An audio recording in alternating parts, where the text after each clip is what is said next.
visto ao longo dessa série, através da carta de Tiago, é que a sobrevivência está muito ligado à maneira como nós agimos, às atitudes que nós tomamos em tempos difíceis. Na primeira semana, o pastor Euler colocou aqui para nós que a sobrevivência em tempos difíceis está ligada a uma atitude de alegria. Para que haja sobrevivência em tempos difíceis, nós precisamos manter a alegria.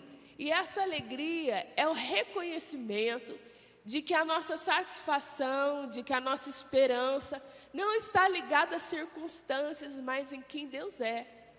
Não está ligada àquilo que nós vemos, àquilo que nós estamos passando, mas na certeza de que Deus está no controle de todas as coisas. E como Ele está no controle de todas as coisas, aquelas circunstâncias difíceis têm um propósito diante do Senhor na nossa vida. Então, Tiago nos fala que para nós mantermos a alegria, nós precisamos entender que nós estamos com as nossas vidas no Senhor e que essa alegria produz em nós a motivação, a resistência, a sobrevivência para os tempos difíceis. Também foi falado que nós precisamos manter no nosso coração uma atitude, um comportamento de nos levantar e tomar decisões. Nós não podemos simplesmente ficar apáticos, ficarmos inativos. Nós precisamos ter uma atitude que mude as circunstâncias. Claro que muitas vezes nós não vamos poder mudar o que nós vivenciamos, mas nós podemos mudar como iremos vivenciar aquilo. Pastor Euler trouxe para nós aqui a figura daquele soldado, aquele prisioneiro, que diante da sua prisão, os que tiveram uma atitude de passividade diante da circunstância, logo pereceram. Mas aqueles que tiveram uma atitude de se adequar àquela nova situação, sabendo que para sobreviver precisariam ter essa adequação, essa mudança, sobreviveram e experimentaram futuramente de uma liberdade. Também nós vimos na semana passada que para sobrevivermos em tempos difíceis, existe um recurso a ser pedido a Deus. E esse recurso é a sabedoria. Vimos que para nós vivenciarmos os tempos difíceis, Deus tem para nós, já disponível para nós, a sabedoria. E Ele é um Deus generoso ao repartir conosco a sabedoria. Porém, nós vimos na semana passada, na carta de Tiago, que quando nós pedimos sabedoria do Senhor, existe uma condição. E essa condição está ligada ao que nós cremos. Nós precisamos crer que Deus irá nos dar sabedoria. Que mesmo que ao longo da nossa vida, o nosso histórico é de decisões erradas. Vocês estão me ouvindo? Então, beleza. Se mesmo ao longo da nossa vida, o nosso histórico é de decisões erradas, o nosso histórico é de vivenciar situações difíceis por não saber como agir, quando nós pedimos sabedoria do Senhor, nós temos que crer que nós iremos receber do Senhor sabedoria. Tem essa condição. Nós precisamos crer e também não duvidar. Não duvidar de que, será que isso é Deus falando comigo? Será que isso é uma instrução de sabedoria do Senhor na minha vida? Porque muitas vezes quando essa dúvida vem, é porque a direção do Senhor vai contra o nosso querer. E aí nós queremos escolher aquilo que nós iremos obedecer a Deus ou não. E aí, do que nos adiantou a sabedoria do Senhor? Tiago fala que aqueles que têm um coração vacilante, que é como uma onda, ora vem, ora vai, ora vem, ora vai, esses não irão receber do Senhor a sabedoria. Porém, ela está ali.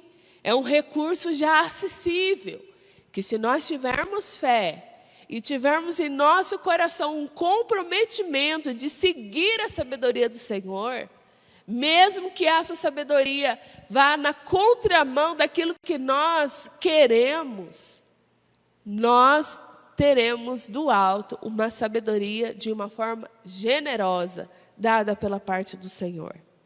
E hoje, queridos, nós iremos prosseguir entendendo.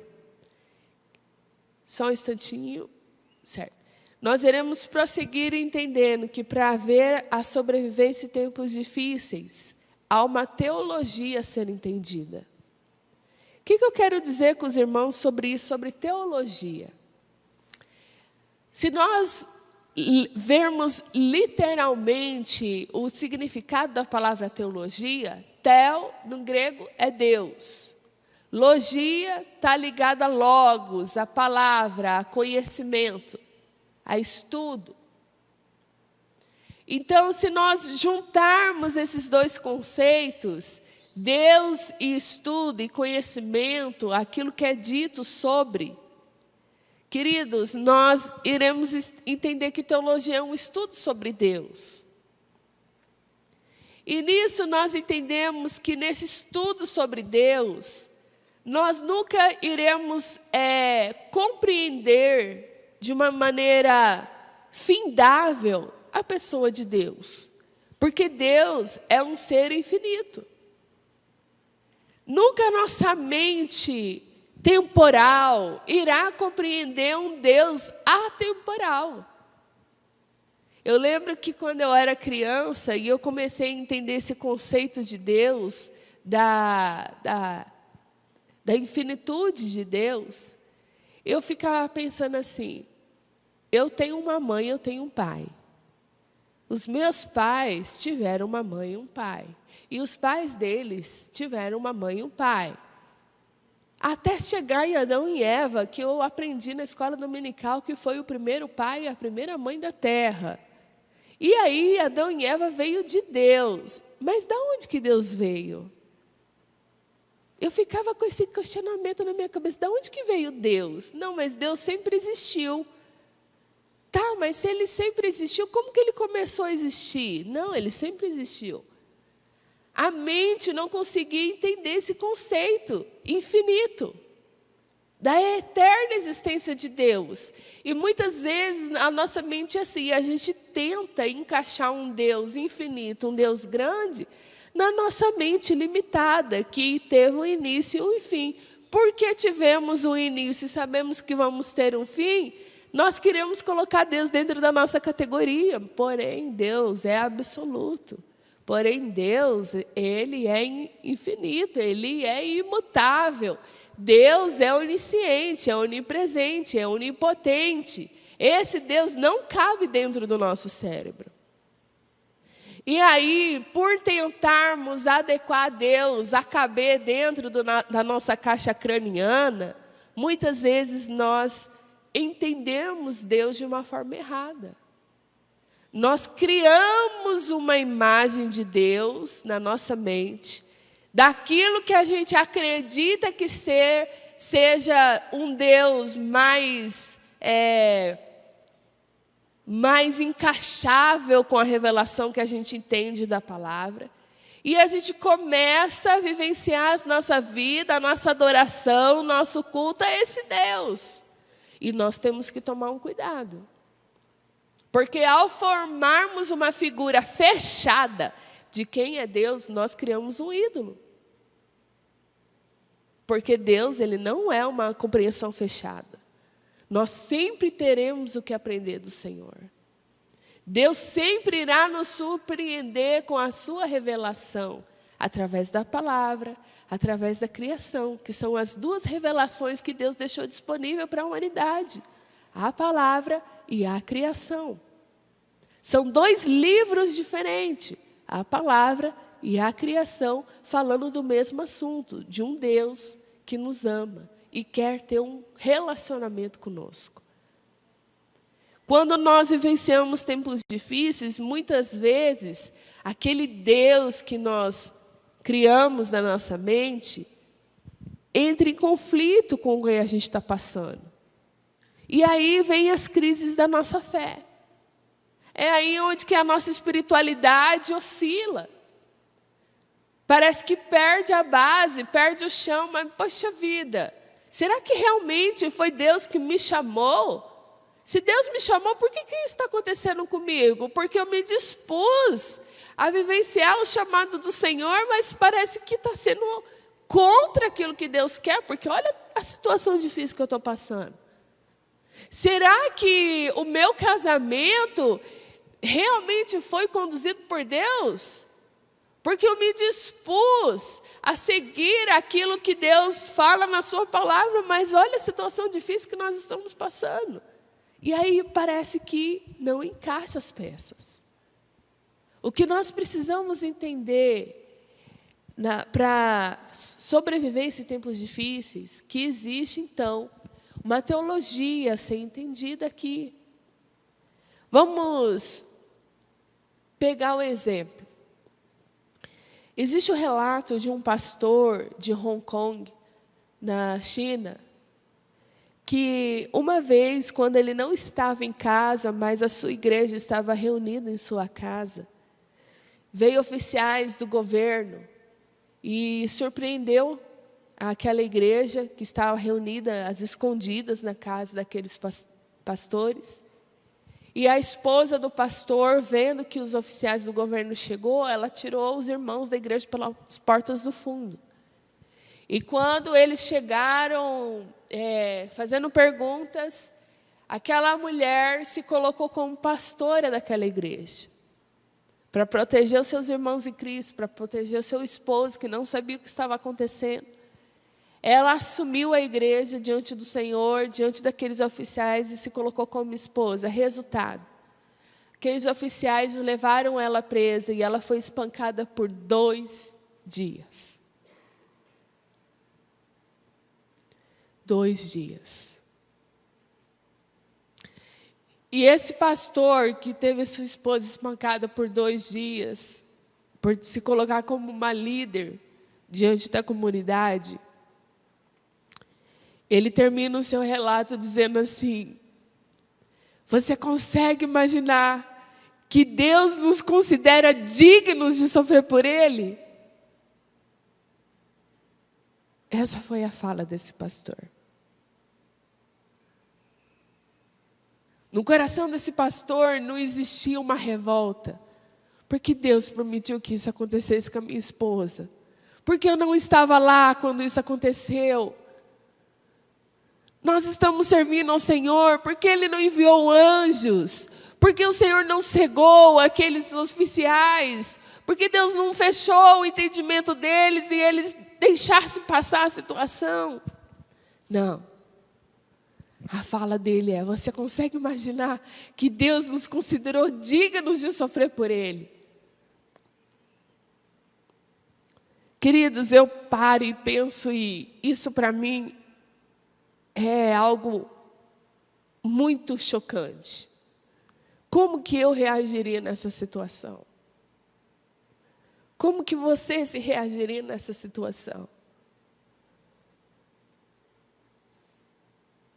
Para minha vergonha, eu ainda não tenho no meu coração a atitude desse pastor. Deveria olhar uma situação dessa e o coração pulsar de alegria, porque Deus me considerou digna de sofrer por Ele. Para minha vergonha, houve tantos momentos que por tão menos eu fui cheia de mimimi diante do Senhor. Por tão menos. Queridos, isso nos leva a entender que em situações difíceis a nossa teologia precisa ser entendida de uma outra forma, não da nossa concepção, do nosso autoestudo a respeito de Deus, mas de acordo com a palavra. Porque a fala desse pastor chinês é bíblica. Quando nós vamos para o livro de Atos dos Apóstolos, nós vemos essa mesma fala por parte dos apóstolos. Eles levaram coça, eles levaram uma surra na cadeia. E ao sair dali, eles foram para a igreja, da onde que os oficiais fariseus tinham dito para ele: não preguem mais. Eles foram lá para pregar, para dizer: gente, acabamos de apanhar por causa do Evangelho. Vocês acreditam nisso? E falaram de Jesus, aquilo que eles tinham sido exortados para não fazer. Combina com aquilo que esse pastor chinês vivenciou. Diferente daquela minha oração: Senhor, por que eu estou passando por isso? Senhor, eu estou fazendo a tua vontade. Senhor, eu estou vivendo o chamado que o Senhor tem para a minha vida. Porque o ímpio está lá, está no bom, está no melhor. Porque o ímpio está lá e tem aquilo que eu quero e eu não tenho. Percebe? Então, queridos, nós precisamos entender que a forma como nós reagimos ao sofrimento fala muito sobre a nossa teologia. Fala muito sobre o nosso entendimento a respeito de Deus, a nossa forma de pensar acerca da natureza de Deus e do que Ele está fazendo na nossa vida. Eu lembro uma vez, acho que eu já até contei para os irmãos, não sei se foi aqui, se foi com os jovens. Eu estava orando ao Senhor, eu tinha passado uma situação de injustiça.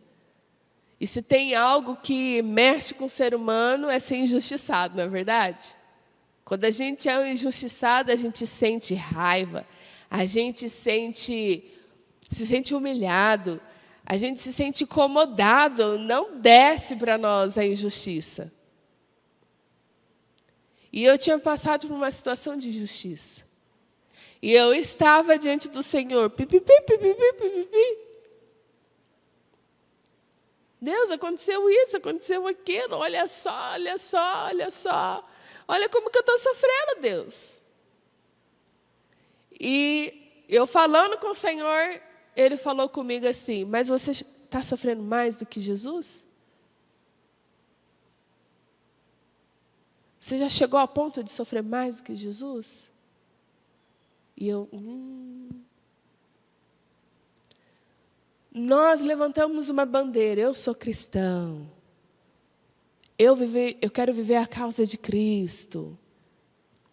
Mas o nosso líder, o nosso cabeça da igreja, conforme diz a palavra do Senhor, o que nós vemos na vida dele? Aquele que é o próprio Deus encarnado, o Emanuel. Ele deixou de ver injustiça por ele ser o maior exemplo de amor reconhecido mundialmente, independente das religiões. Todas as religiões reconhecem que ele é o maior exemplo de amor. Ele foi amado por todos. Ele só foi bem falado? Ou fofocaram dele, levantaram calúnia sobre ele? Ele recebeu glórias? O que foi a cruz, senão a maior injustiça da história da humanidade? Isso nos mostra, queridos, que a forma como nós reagimos ao sofrimento fala muito sobre nossa compreensão de Deus. E hoje, se nós estamos desanimados, talvez seja porque nós estamos com uma perspectiva errada. O desânimo é uma das maiores ferramentas, presta atenção nisso. O desânimo é uma das maiores ferramentas do inimigo para nos tirar da fé. É o desânimo. Ele pode corroer a nossa confiança em Deus e fazer com que a gente fique desiludido, como se nada jamais fosse mudar. E aí na nossa cabeça fica a pergunta: do que adianta tentar? Do que adianta tentar? O que adianta eu tentar trazer meu filho nos teens? Do que adianta eu tentar falar de Jesus para os meus pais? Do que adianta eu tentar fazer um papel de esposa exemplar se meu marido não faz? O que adianta eu tentar eu ser o homem da casa se minha mulher é uma chata, é uma birrenta, é uma sarna? Do que adianta? Eu desânimo. E aí, queridos, nós precisamos, diante desse estado de espírito, entender que a gente precisa, muitas vezes, fazer concessões, fazer uma entrega, chegar a um entendimento, em uma rendição da nossa compreensão, muitas vezes errada a respeito de Deus.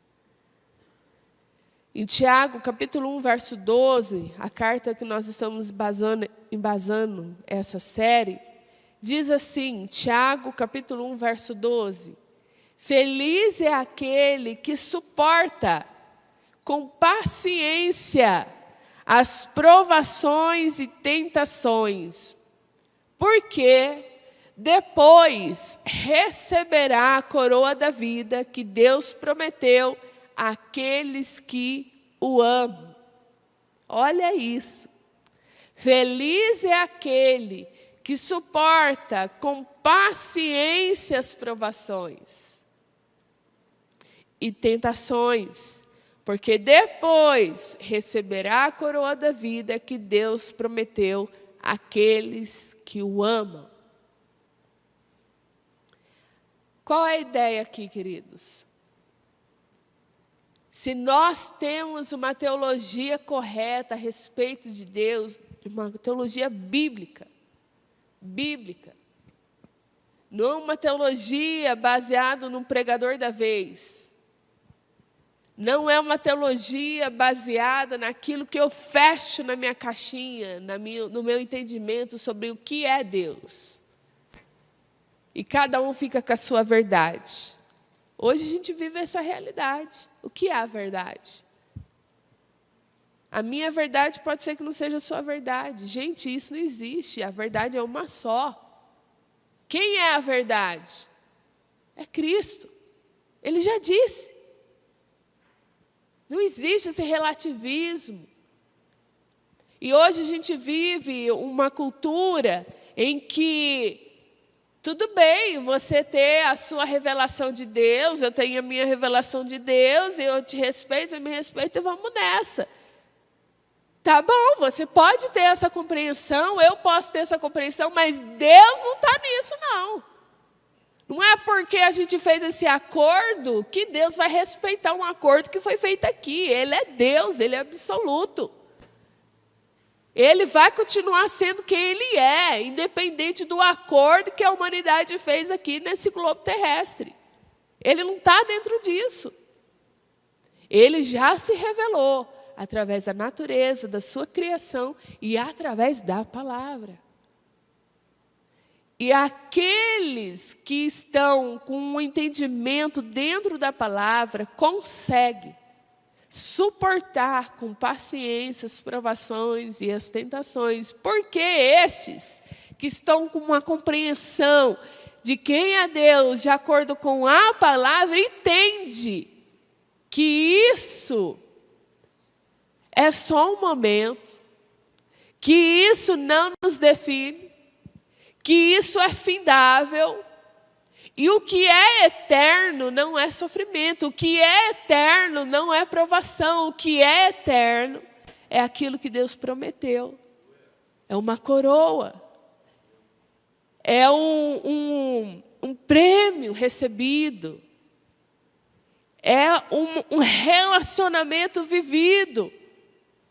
Queridos, o céu não é um cheque de milhões para a gente usufruir. O céu é um relacionamento. O céu não é as Ilhas Maldivas para você ir passar férias. Nós não vamos passar férias no céu, ficar à toa. Lá no céu, nós vamos vivenciar um relacionamento sem limites com Deus. É onde que nós poderemos vê-lo face a face. É onde que nós poderemos interagir com Ele sem as limitações dessa carne, desse tempo. É onde que, junto com Ele, nós seremos um só uns com os outros. É relacionamento. E quando nós entendemos isso, nós entendemos que nós já podemos vivenciar o céu aqui na terra. Nós já podemos nos deliciar do eterno aqui na terra. E isso nos deixa felizes, mesmo diante de provações. Eu li o relato uma vez de 2 freiras que foram presas porque elas estavam falando a respeito de Cristo a pessoas e acolhendo pessoas que eram perseguidas por aquele estado, aquele regime que estava sobre aquela sociedade. E essas freiras, elas foram presas. E quando elas chegaram, elas, com seus corações alicerçados em Cristo, elas mantinham um bom relacionamento com as outras prisioneiras. E elas evangelizaram as prisioneiras a respeito de um Cristo vivo. E essas freiras, elas começaram a colocar dentro daquela cadeia uma transformação de ambiente. Aquela cadeia começou a se transformar em um lugar de alegria, de satisfação. Então, aqueles soldados falaram, vamos tirar elas, vamos isolar elas. Isolou as 2 numa cela, para não ter contato com o resto da prisão. E aquelas 2 mantinham sua vida de devoção a Deus. Aquelas 2 mantinham seu relacionamento uma com a outra, entendendo o que a palavra diz, que onde estiverem 2 ou 3, ali estarei no meio deles. Elas 2 ali eram uma igreja. E elas continuavam naquele ambiente de alegria, de satisfação. Então, eles disseram assim para elas, vocês estão proibidas de conversarem. Se vocês conversarem, vocês vão apanhar. Se vocês conversarem, a comida de vocês será racionadas. Então, elas eram até mesmo proibidas de se manter em comunicação. Por elas não poderem conversarem, uma olhava para a cara da outra, cheias de Deus, cheias do Espírito Santo, e riam e sorriam. Porque viam que nem mesmo tirando aquilo delas, deixava de haver no coração delas a satisfação de Deus. Então eles disseram, vocês estão proibidas de sorrir. Até mesmo a liberdade de um sorriso, de uma comunicação, foi tirado delas. E um dia eles entraram na cela delas e disseram, nós dissemos para vocês que vocês estavam proibidas de sorrir. E agora vocês vão apanhar. E uma disse assim, mas nós não sorrimos. E ele disse, vocês continuam sorrindo com os olhos. Queridos, quando eu li isso,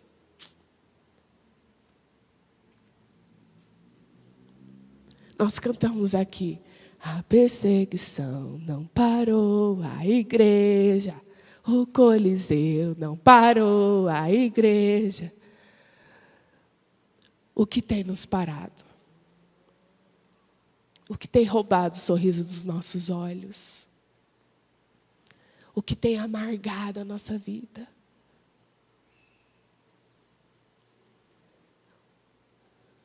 Quem é Deus na nossa vida? Porque se a nossa teologia está correta, nada nos rouba a alegria, a atitude, a sabedoria, nada.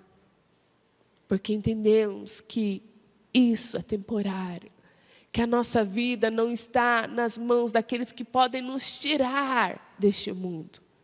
As nossas vidas estão na mão daquele que nos deu uma vida eterna. Para concluir, queridos, nós vamos fazer uma checagem. Se você está desanimado hoje, receba então uma correção da sua perspectiva a respeito da sua teologia de Deus, a respeito das circunstâncias. Se hoje você identifica assim, Deus, olha, realmente isso que a Flávia está falando ali, Deus, olha, está me chocando, mas Senhor, eu estou sem força, Senhor, eu estou desanimada, Senhor, olha a minha circunstância. Queridos, em nome de Jesus, olhe para as suas circunstâncias através dos olhos da fé. Entenda que essas circunstâncias estão te colocando em uma posição de dependência de Deus. Essas circunstâncias estão te dando uma habilidade inestimável, tanto para agora como para a eternidade. Porque diante dessa situação difícil, você está chegando mais perto do Senhor. Diante dessa situação difícil, você está entendendo pessoas que antes você não conseguia entender. Diante dessa situação difícil, o teu coração está ficando mais humanizado. Diante dessa situação difícil, você está sendo moldado por Deus. Olhe de uma maneira diferente para essas circunstâncias. Se você está desanimado a respeito do seu futuro, olhe para o seu futuro com olhos de esperança. Se você tem o seu coração entregue a Jesus, se você é crente em Jesus, você entende que nunca passará por circunstâncias dolorosas que não valham a pena. Porque o seu Senhor, o seu Mestre, não foi diferente.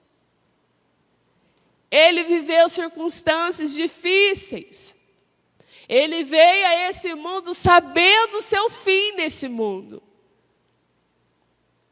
Ele veio e ali, a noite antecedente do seu sofrimento, no jardim Getsêmani, sabendo do seu futuro, ele chegou a entrar em estado de agonia, a suar gotas de sangue, sabendo que o esperava. Deus enviou um anjo para o consolar, a tamanha agonia do seu coração, mas ele sabia que valia a pena. Sabe por quê? Para que você estivesse aqui hoje. A sua vida valeu a pena. A minha vida valeu a pena o sacrifício de Jesus. Essa situação difícil que está por vir, em Jesus não será em vão. Vai valer a pena. Se você está sem motivação a continuar, se você está desanimado, se você está frustrado, sem motivação a continuar o plano de Deus para a tua vida, entenda que a coroa da vida é prometida àqueles que o amam. E esse motivo abrangente,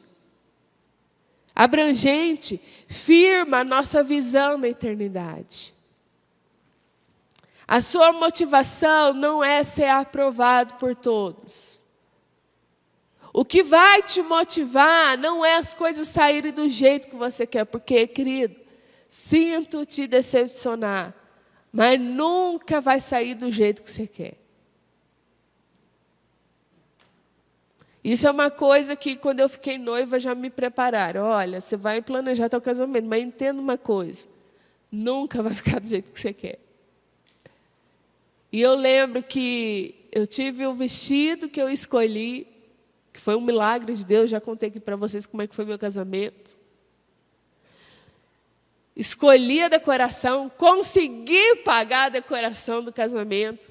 Quando a porta da igreja se abriu, eu enxerguei duas coisas. Primeiro, meu noivo, lindo, maravilhoso, lá na frente, me esperando em lágrimas, todo emocionado. Aí eu já comecei a chorar, de ver ele chorando. Quando eu abaixei os olhos, eu vi um tapete verde, que eu não estava na minha decoração. Eu tinha imaginado eu entrando por um tapete branco. O que aquele tapete verde está fazendo no lugar do tapete branco? Por mais que você planeje, por mais que você faça as contas, por mais que você corra atrás, que você confirme, nunca vai sair do jeito que você quer.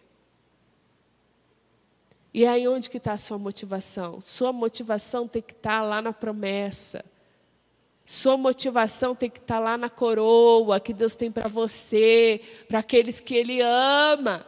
E aqueles que o amam, é lá. É lá que tudo vai dar certo. É lá. Não é agora.